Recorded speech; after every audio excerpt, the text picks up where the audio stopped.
Fórmula Financiera y tenemos a la línea a Kenneth Smith. Ya lo sabe, él fue jefe negociador del TEMEC y es un experto en temas de comercio exterior. Kenneth, yo creo que te vamos a hablar al paso que vamos todos los días. Muy buenas noches, ¿cómo estás? Muy buenas noches, Mari Carmen. Qué gusto estar con ustedes. Y además lo tenemos vía Zoom, o sea, quien estamos viendo a través del teléfono lo podemos ver. Kenneth, a ver, lo que hoy dijo la vocera de la Casa Blanca, Caroline Leavitt, me dicen que se pronuncia, pues no dijo, no dio por un hecho que el próximo 1 de febrero, que es el sábado, ya vaya a aplicar aranceles, pero dijo, dejó abierta la posibilidad, porque el mismo Trump la dejó abierta. ¿Tú crees que sí? ¿Crees que no? Los mercados como que ahora ya no se la creyeron.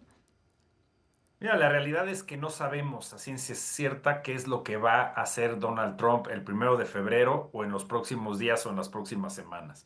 Yo creo que es parte de su estilo generar disrupción e incertidumbre.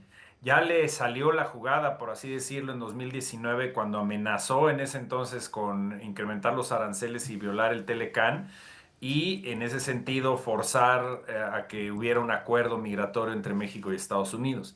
Entonces yo creo que de alguna manera está tratando de repetir la fórmula, pero no podemos descartar los aranceles como una simple, digamos, herramienta de negociación. El presidente está convencido de que además de ser una herramienta para forzar a sus socios comerciales a dar concesiones, ya sea en el caso de México en materia de migración o de seguridad, a la Unión Europea en materia de acceso a mercado, etcétera. Además de eso, considera realmente que los aranceles son útiles para generar riqueza en Estados Unidos, es decir, para recaudar e incrementar en ese sentido la recaudación del gobierno federal, lo cual es falso, porque los aranceles son un impuesto al consumo en Estados Unidos. Los que los pagan son los importadores que le trasladan esos sobrecostos al consumidor, incrementando los precios. Pero él está convencido de que son herramientas útiles de política exterior y de política comercial.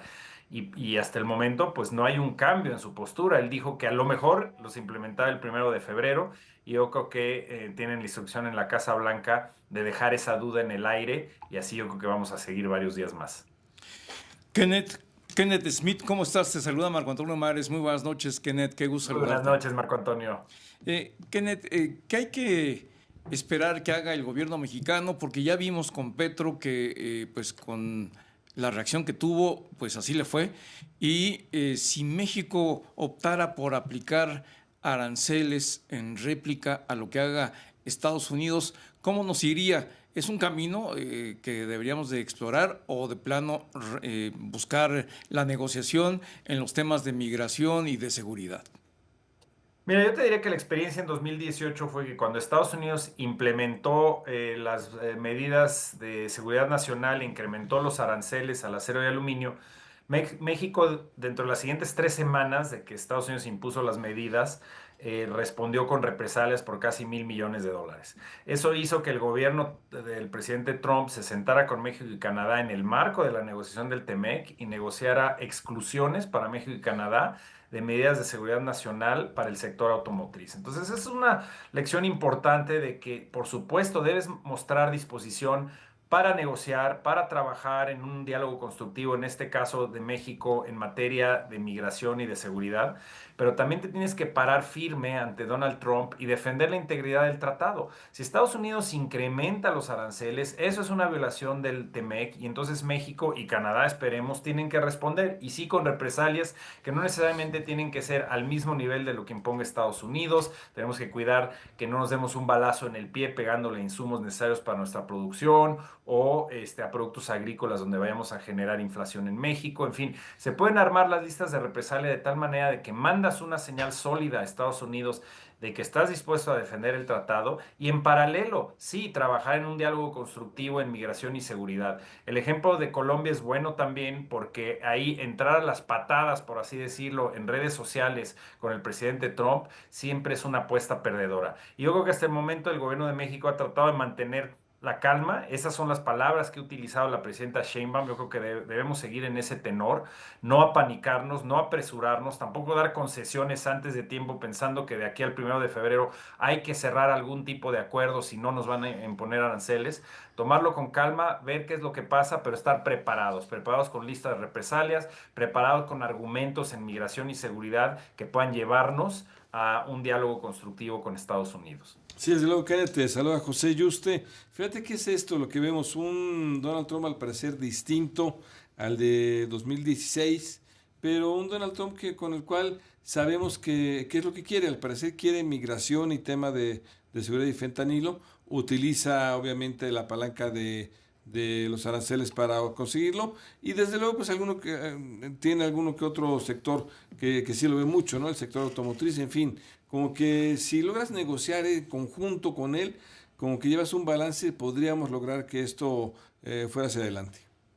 Sí, la experiencia, por ejemplo, en 2017-2018 es que desde un inicio Trump dijo, me voy a salir del Telecán, lo voy a tirar a la basura, no quiero saber nada de este tema, pero al final de cuentas se impuso con mucho trabajo por parte del gobierno de México, el sector privado mexicano también, para convencer a Estados Unidos de las bondades de tener un tratado con México, y se logró una negociación positiva y balanceada. Entonces yo sí creo que a pesar de que Trump 2.0 se ve que es más aguerrido, no tiene la preocupación de si va a buscar la reelección en 2028 y se está rodeando de gente muy ruda en su gabinete, de todas maneras siento que hay esos espacios para negociar, para tratar de llegar a acuerdos. Y sí, va a haber muchísima turbulencia, posibles violaciones del tratado. Entonces México debe estar dispuesto a defender el tratado, como mencionaba yo hace un minuto, pero al mismo tiempo buscar esos espacios, esas rendijas donde se puedan trabajar los temas, yo creo de manera escalonada. Primero, migración y seguridad para desactivar la bomba arancelaria, y más adelante en este año ya entrar en materia sobre lo que México, Canadá y Estados Unidos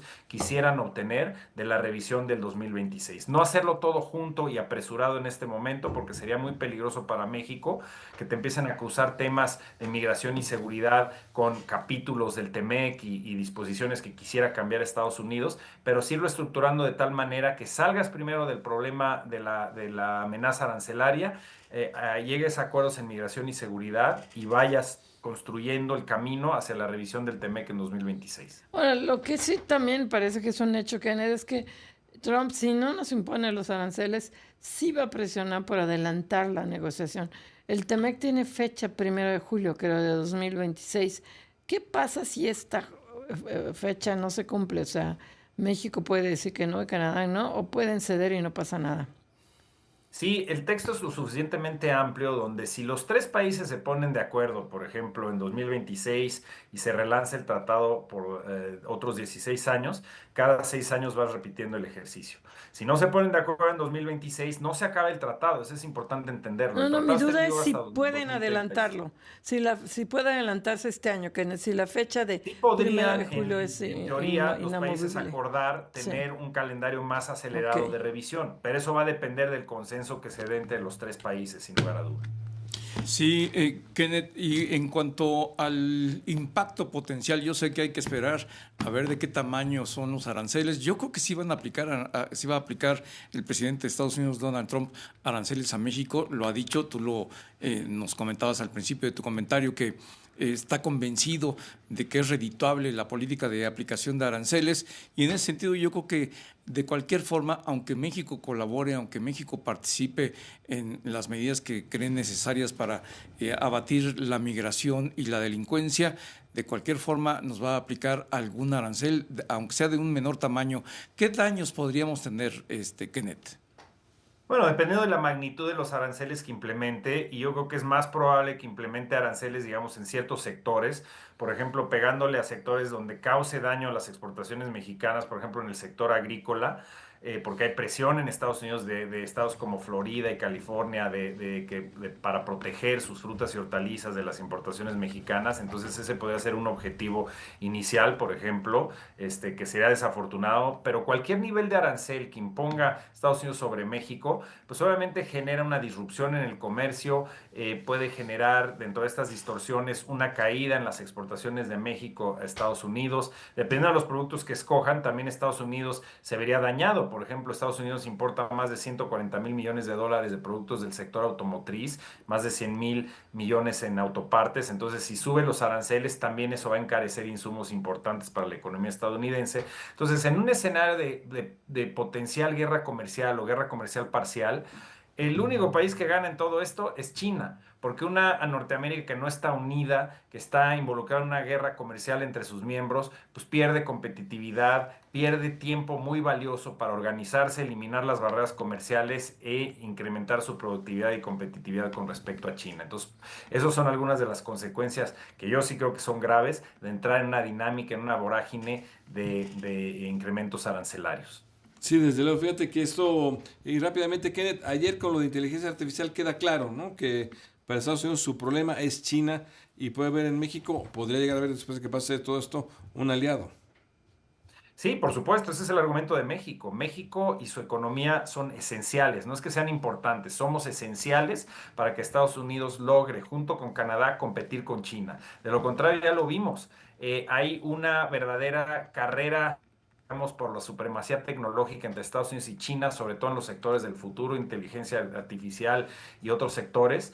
Y definitivamente esa es la carta ganadora de México, hacerle entender a Estados Unidos no solo que depende enormemente del mercado mexicano para sus exportaciones, sino que la unión en Norteamérica hace la fuerza. Y es por ello que debemos no solo ratificar el tratado y relanzarlo por 16 años, sino fortalecerlo Pues, y fortalecer la integración económica de nuestra región. Kenneth nos agarra la guillotina. Kenneth Smith, Kenneth, muchísimas gracias. gracias como Gracias, siempre. Kenneth. Como siempre, muchas gracias. Gracias, un Gracias, beso, Kenneth. vamos.